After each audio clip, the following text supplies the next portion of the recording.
we're done. We've had enough of this. Take your hostages and let's be done with it. We surrender. We surrender. I think that's the only way that this is going to end. There's a problem when dealing with Hamas. There's many, but there's one problem that I call the Hadar Golden problem, which is many people think that if Israel just pulls out of Gaza, they'll just return the hostages. Right? But we know that since 2014, Hamas has been holding the body of Hadar Golden, and they don't just return bodies because they don't have incentive to, first of all, and they don't have the same value set that most people in the Western world have, if not almost everybody in the Western world have. So when people are discussing, what's the next step with Hamas, it's very hard to figure out what to do. How does Israel overcome this final hurdle? We're touching rightly on the most complex dilemma that we face. I think it's the most complex dilemma that we've faced since, maybe since 1948. Hamas, through attacking on October 7, taking 251 Israeli hostages and then hiding them and jailing them effectively,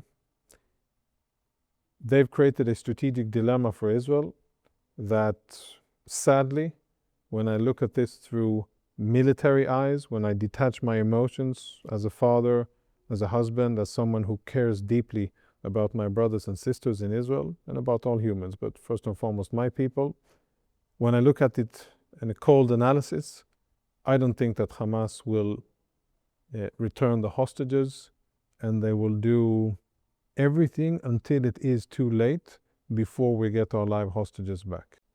And I say that with tremendous sadness, but I think that's the military analysis of the situation. They've had so many opportunities to end the war, end the suffering for their own people, for Palestinians, and to get out alive with some kind of mechanism, maybe deported abroad, maybe something else, but they would be able to essentially, the leadership would be able to get away, but they've opted not to.